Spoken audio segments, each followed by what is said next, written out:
Now, is it possible to build muscle and lose fat at the same exact time? Well, let's talk about each point and how they relate to each other. Let's start with exercise. Exercise is responsible for about 15% of fat loss. And so your diet would contribute to about 85%. So there is some benefits of exercise for fat loss. The key with building and maintaining muscle growth is this right here, intensity of exercise, as well as the volume of exercise. Because if you're doing keto and you're losing weight and you drop out your exercise, you're not going to continue to build muscle. In fact, it might shrink.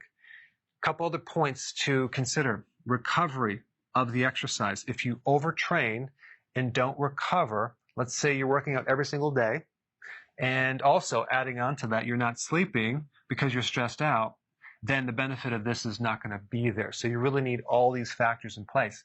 The cool thing about exercise is it can stimulate growth hormone up to 700%. That's huge. And growth hormone helps you build muscle. Now let's switch to the carbs. The lower the carb, the more the weight loss, right? But carbs stimulate insulin, which is an anabolic hormone. It makes things grow. So now we have a problem. If we go with too many carbs, over 50 grams, it's going to stop the weight loss. But what if we did this? What if we consumed a little more protein? What if we kept our carbs lower, definitely below 50 grams, and we increased our protein a little bit more than 8 ounces per meal? What that's going to do, it's going to increase insulin and glucagon. Now, I will say that too much protein can potentially slow down your weight loss.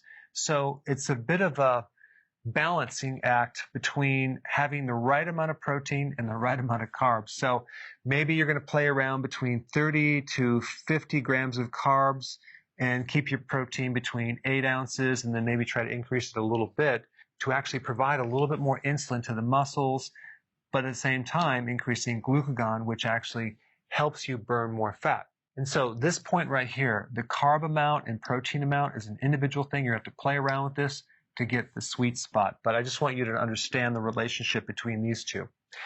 Fat provides energy for doing more exercise. If you go low fat and you're doing fasting, you could potentially make your body a bit too tired and not have the energy to do the exercise. So we need a certain amount of fat. We don't want to go below 75 grams. And that will force your body to burn more of its own fat and not turn the dietary fat as much into ketones. But having sufficient amounts of dietary fat in your diet will definitely help the next factor right here, which is fasting. Fasting is the most powerful thing to lose weight because it dramatically brings your insulin way down. And if you're doing consistent fasting, you can handle a little more protein because you're going to give your body a chance and the time to digest a larger amount of protein. Now, as far as fasting and your muscles go, when you fast, you could potentially stimulate growth hormone up to 2,000%. Now, let's compare this to exercise, which is 700%. You get a major spike in growth hormone when you do fasting. And growth hormone is all about building muscle. And when you fast, there's also a protein sparing effect that occurs. And that means simply that your body's not going to be using your own muscle protein as fuel. It protects the muscles. Of course, there's going to be a point where you burn off all your fat, and then the body is going to starve and use its muscles. But it's not going to happen when you do routine fasting or even periodic prolonged fasting. One point about fasting, it's very important to consume enough sea salt, about 1 to 1.5 teaspoons a day, with potassium and magnesium to get your electrolytes. If you don't do this, your energy is going to go down. It's called keto fatigue, and you will not be able to exercise because your muscles are not going to have the electrolytes. They're going to get tired. In all of your cells, you have what's called a sodium-potassium pump that generates the electrical energy to allow the muscles and nerve to work. So as you can see now, the importance of how these different factors relate to each other to build muscle while you lose the fat. Hey, before you go real quick, I have a course entitled How to Bulletproof Your Immune System. It's a free course. I want you to take it. And here's why.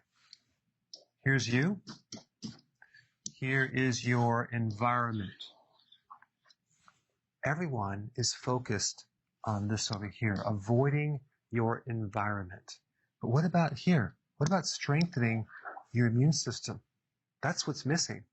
This course will show you how to bulletproof yourself, and so you can tolerate and resist your environment much better by strengthening your own immune system. I put a link down in the description right down below. Check it out and get signed up today.